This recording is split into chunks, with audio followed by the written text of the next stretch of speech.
Let's begin with China. We are in signs of escalating US-China tensions, this time on semiconductors. Semiconductor wars have taken a new turn. The US is now planning to place a limit on exports of American chip-making equipment to China.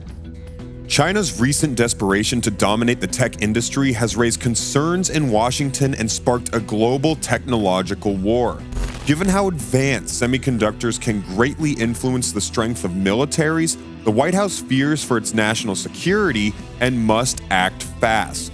To prove its tech supremacy over Beijing, U.S. President Joe Biden recently announced a ban restricting exports of semiconductors to China.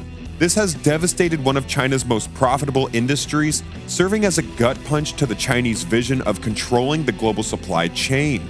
How far will this tension go, and who will emerge victorious?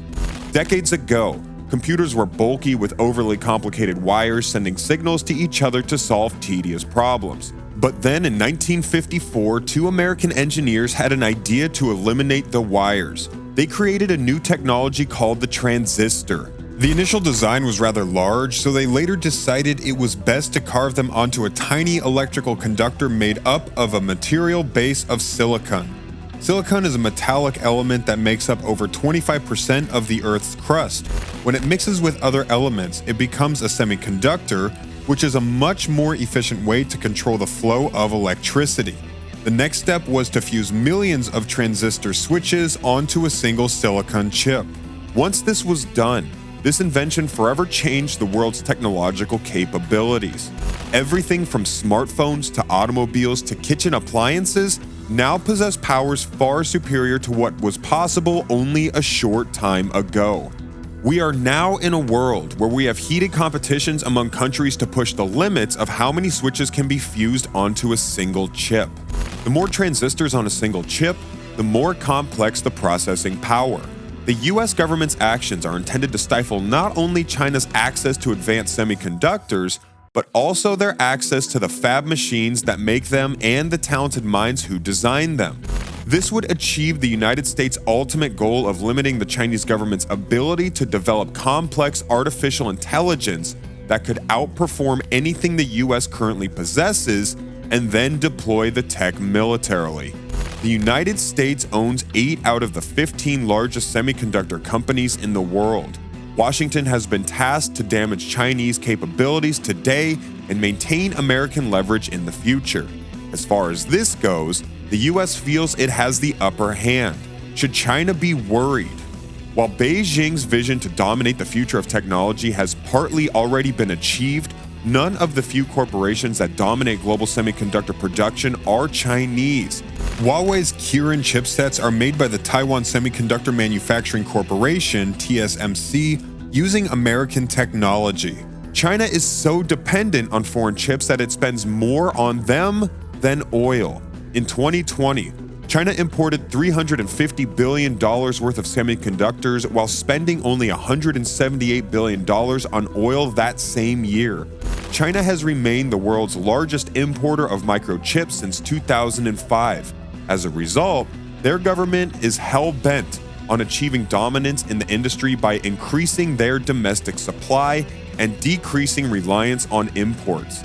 There is no denying that countries like the US, Taiwan, and South Korea benefit from having wealthy China as a customer.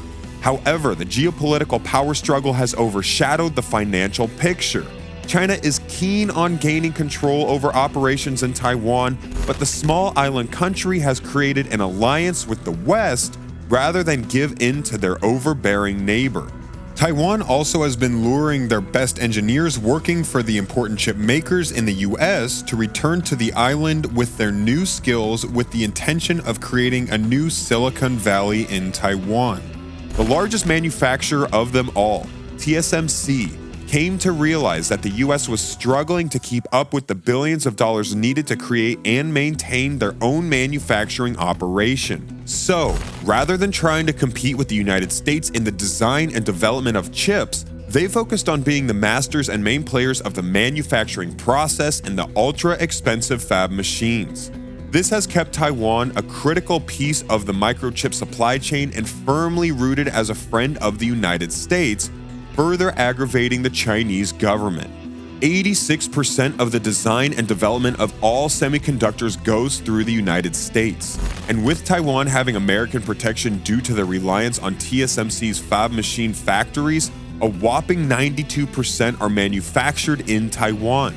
Even if China currently had an effective plan to become a self-sufficient microchip producer, that reality is several years away.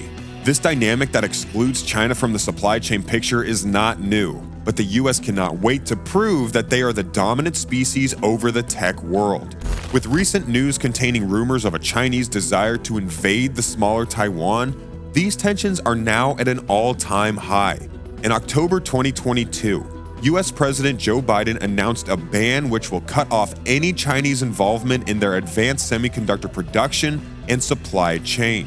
This now restricts the export of cutting-edge chips, chip manufacturing software, chip design software, and US-built manufacturing equipment. South Korean and Taiwanese chip makers also can no longer sell microchips fabricated with US technology to China.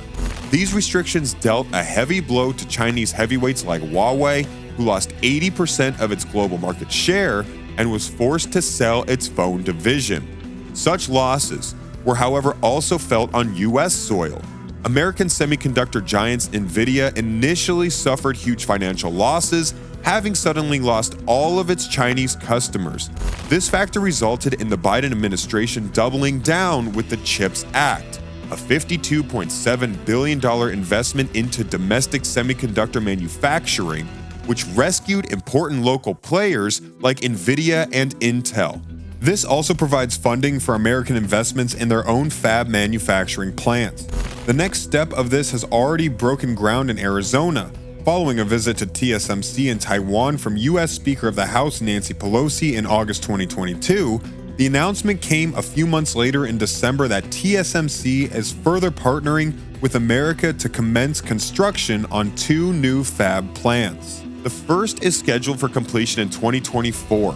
With the second coming soon after in 2026. This is a $40 billion project, representing one of the largest foreign direct investments in the history of the United States. China plans to spend $143 billion to counter the US ban, which will incentivize Chinese chip makers to acquire and develop their own semiconductor technology.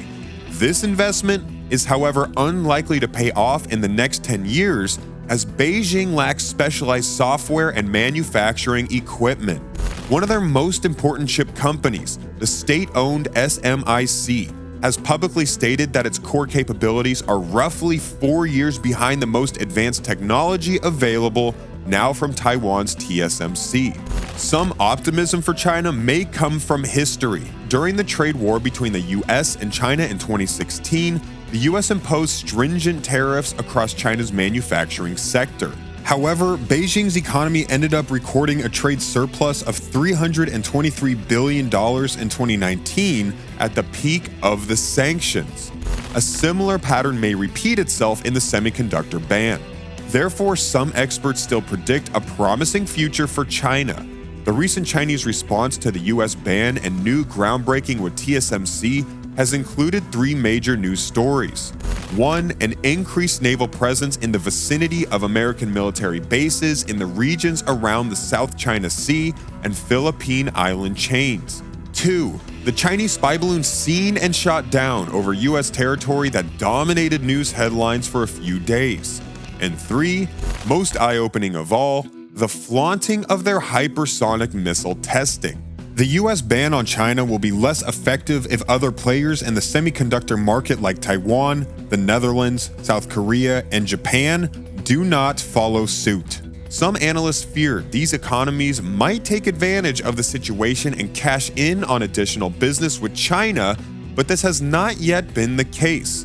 Japan and the Netherlands have agreed to tighten their exports to Beijing. South Korea and Taiwan, on the other hand, face geopolitical dilemmas. China is the most critical customer of South Korean semiconductor companies who made $50 billion in revenue in 2021 from China alone.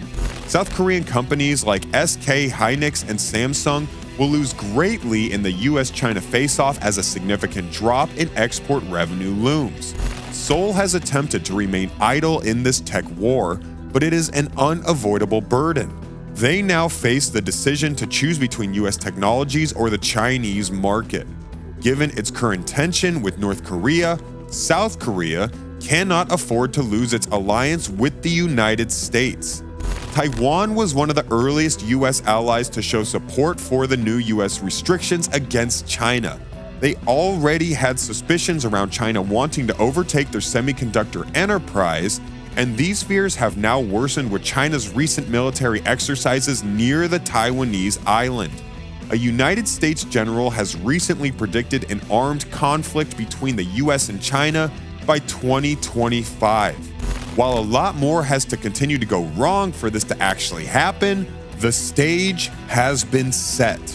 The Biden administration is determined to alienate the Chinese semiconductor industry from the global supply zone in order to keep them from gaining any military advantages over them. While Moscow's old-school style war rages on in eastern Ukraine, this could be the new face of war in the future. Should the Western world continue to fear China's ability to further advance its naval capabilities and already superior hypersonic missiles? Would you like us to make a video to further explore this topic? Let us know in the comments below.